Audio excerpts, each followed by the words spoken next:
This is Rare Foundation with Lauren Isaacs, the Toronto director of Herut Canada.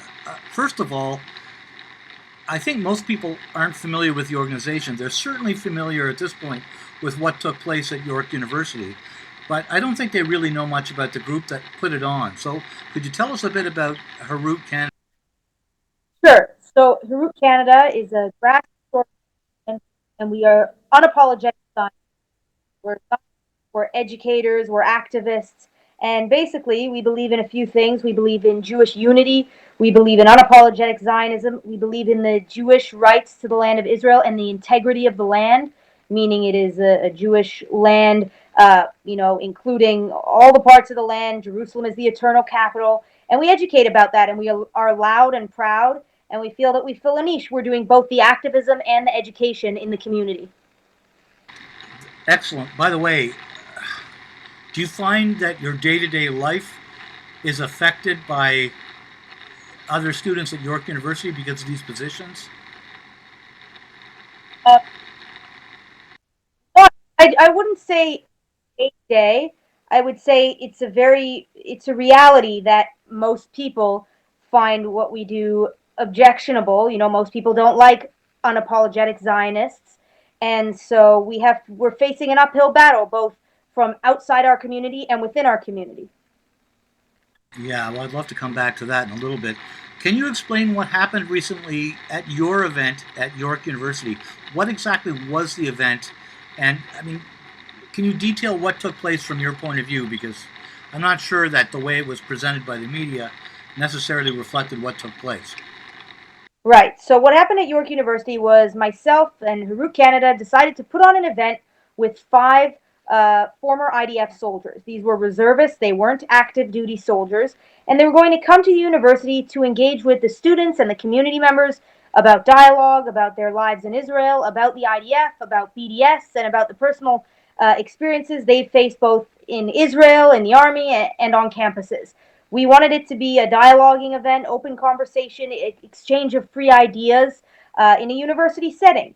And while we anticipated that, people had other plans, and protests erupted outside our event. Palestinian protesters loudly and wildly protested. I would say they rioted for 3 hours outside our event, screaming hateful anti Israel, anti Semitic slogans. They intimidated our participants. They banged on the walls and jumped on the countertops. They had bullhorns and flags. They tried to block our entrance into the event. It was really unruly, and they attempted to disrupt and get our event shut down. Thankfully, it didn't, but this is what we faced the night of the event. And what was the university's response? I mean, like what I saw from a number of letters was they attempted to do this sort of kindergarten approach, level-handed, even-handed thing where everybody was equally guilty. But what actually did how did the university respond? Well, there were two responses. A few days, maybe 2 days or 3 days after the event, the York Federation of Students Association, so the YFS, the student union at the university, passed a motion unanimously. They passed a motion that henceforth bans Israelis from speaking on campus. So that was the first consequence of the event. And the second thing was the York administration themselves banned both my club, Herut on Campus, and the Palestinian protesters club SIA, Students Against Israeli Apartheid.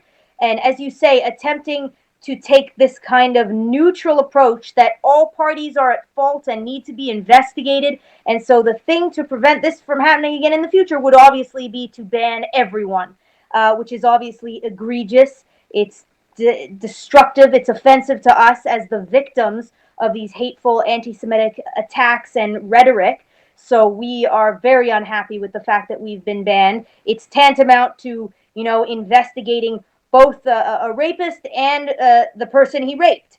And it's, if the Jews and the Nazis didn't get on together, why don't we punish them all? Sometimes there is a victim and sometimes there is a perpetrator. And we were the victims in this case of hateful, wild anti Semitism, but we were being punished just the same.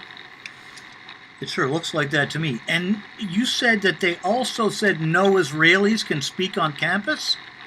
Yeah, that both passed the union. It was passed unanimously, and it's now been adopted into the student union, bylaws. No more Israelis are allowed to speak for Israel on campus because it represents an imperialist, colonialist state. Well, I guess that kind of means no British people and no, or there's the list of people that would represent that is longer than the list of people that doesn't. So, were the police able to identify any of the people who caused commotion at the event? I guess the preface question to that is: did the police care who caused any commotion at the event? And if so, were they able to identify or do anything about that? From what I've heard so far, I mean, we had a lot of police there. We had a lot of York security, we had a lot of our own private security, and we had the Toronto police there. And, thank God all of those groups were there because it would have been an absolute devastating tragedy for our people had they not been there to protect us. I mean, we had to be escorted in and out of the buildings afterwards to be safe from the mobs. But from what I know, there were no arrests. No one has been punished individually, and no one's been identified as a troublemaker thus far. Thank you. Listen, Rare Foundation is trying to do more than just report on things. It's trying to be directly involved in the kind of activism that's required to set things back to a healthy liberal democracy. What do you think that? What sort of steps could Rare Foundation take, or what actions could Rare Foundation activists do to correct these ludicrous injustices? Right. So I would say we are right now, petitioning the school to have our club unbanned and the Israeli motion revoked. But we need the community to also mobilize, and we need them to reach out to the administration at the university, the high level administration. We need them to write to and phone the president and the vice provost, and not to take no for an answer, and basically say this is unacceptable, and this is transparent anti-Semitism, this is transparent shutting down of free speech. This is terrible. We need people in the community to mobilize and actually pick up the phone and call the university. That seems more than reasonable. And I'd just like to go back to something you said earlier.